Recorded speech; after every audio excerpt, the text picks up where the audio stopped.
Hüseyin müzikse.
Dostlar yıllar yerde hoşunuz diyen üç isekten kalan devamlı eserinde de jırşı Milevşen'in yazmışı turunda tasvirlanan. Hem bu eserde muhabbet, dostluk, yener, icad işlerinin münasebetleri, alanın yazmışı turunda sili aktar. Bu eserini hoşunuz eserin sahneye koyduğun için onun rejissörü Karim Düşendayev, Necibe Yıksan ve Esra Şakirov, Nail Dunayev Abdullah Dukay isimdeki devlet premiyasına layık buldular. Milevşen bölümde bizim talantlı tanınan artistlarımız Necibe Yıksan'ı bilen Naile Gerayeva idi. Bugün bizim kişimizde, hazır sahnede siz Necibe Yıksanova'na, Rusya'nın Kırgızistan'ın halk artisti'si, Dukay premiyası laureatını görürsünüz. Ama onun yanında onun kızı Elfiye Hanım.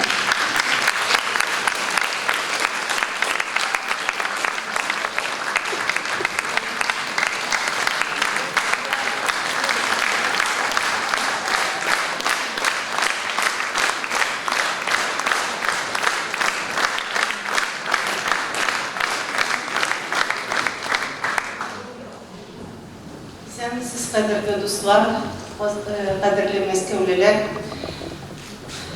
Bu burunda enisilerge değişiyor. Şulay da Ermina ve Ezmine yerden edip, şuşu Luar Hanım etken biologi durumda bir şey söyleyip gitmekşi bulam. Milyoşer'in tuğan günü, dostlar jıyılgan jirde, hem huşығыз ул әденің icadında ayrım urun alıp tıratırgan bir ciddi trilogiya. Çünkü ул alarının 60-cı yıllar Tatar ziyalıları buğununun yazmışına bağışlangan. Hem alar türlü yıllarda yazılgan, ул alarının tırmışları uzgan sayın, bir inidir itap uzgan sayın, bir eser yazılgan. Şuna göre alarının qaysı bir cilde stilistiklары da ayrılıp tırak. Lakin şuluk bir geroylar, şuluk bir yazmışlar güzeltilip bara. Yani bu spektaklda en birincisinde Milyon Şerul'ün oynan başlagan idi. Hem dostlar jıyılgan jirde de, huşuğuzda da şu rolüne devam etti. Hem olanın en tüp rollerinin birisi, özü için bik ciddi tip sanılan rollerinin birisi buldu. Şunысы da kızıklı, bu eserlerinin birinci ikisi Marcel Hakimovic koydu. Üçüncüsü huşuğuzuna koydu Fekra Kasubikşen'de. Bu da Tatar tiyatrının şuşu buğunlar, üzülmeğin, şuşu buğunlar ilimdesinin devam ettiğini gösterişi bir izlanlışı bir fakt. Hem bir iki söz eğitip git şuşu spektaküller.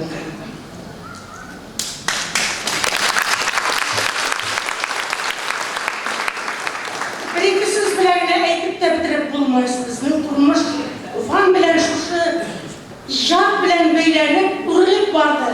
Hem onun en yuvarı noktası şuşu Milyoşer'in Kur'an günü, huşumuz dostlar jıyılgan jirde, ul bizning tüp fikrimiz, gençlerinin, şu zaman kişilerinin eykesi kelgen sözleri idi.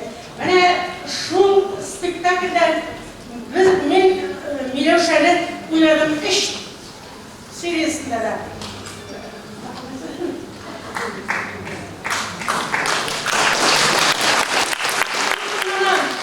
Tutkunlanam hem tufanla bekler sağınam. Tufan bile bütün iletim uğurluk vardı. Sahneden özümle tufansız tuz olmadı. Gitire almaydım yani aman yaşayayım. Ama ümit ederim onun icadını yamadan geri kaytarası gider ötürüsün.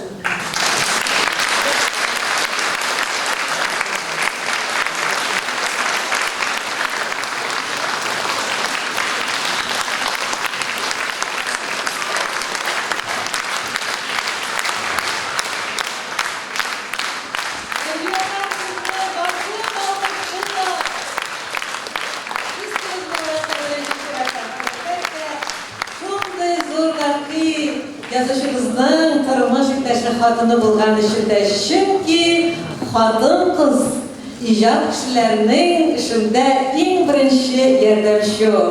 Kadından kumsalar icatlarda almış olurlar. Buna şu mizgilde biz hürmetli tamaşaçılar Tufan abinin iyi arşivinde saklanan koy bir şiirlerin işinde olabız. Amanı sizge işitkerek Elfiye Tufan kızı Minnulina Yunusova birden bir kızı özü de indi bugün kadirli Dömeni hem tanılgan kalem ustası jurnalist Rahim etiniz Elfiye.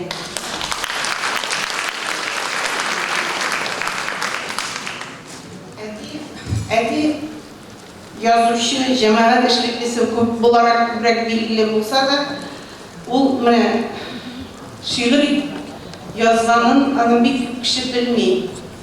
Anın mene şuşundu defteri var. Mene anın birinci şiirleri 60-cı yıllar ahır bile mene bunda bilgilengen. Ул mene şuşunda ömür boyu şuşunda şiirlerini yazıp bargan.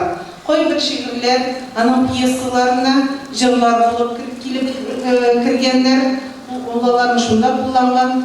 Koysa bir şiirler özünün personajlarına, olalarına güle gitken de gitmeyindi. Koy bir personajların piyesalarında şu şiirlerini, öz şiirleri etip okuylar.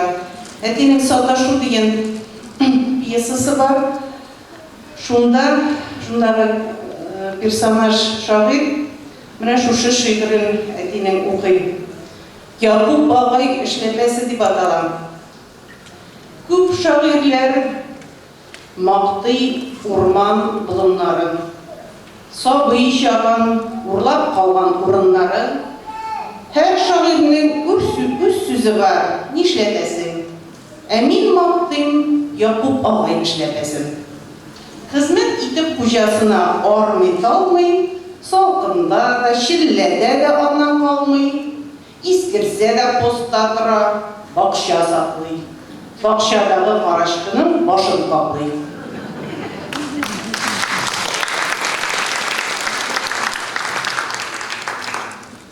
Менә бу шигырь укытучылар тормышына багышланган язмышым, үзе сайлаган язмыш пьесасында ул җыр буларак яңгырады. Җыр «Күз» дип атала. Музыкасына Марин Хәсәнов язган иде. Оча яфрак, сары яфрак, җиткән көзләр. Китә кызлар, киеп кызлар, язлар эзләп. Язлар эзләп китә алмый тик талган йөрәк. Киләчәккә ара ерак. Үтәр көзләр, китәр кышлар, килер язлар. Кайтыр казлар, урап, киеп казлар. Кайта алмый тик язларына янган йөрәк. Үткәннәргә ара ерак.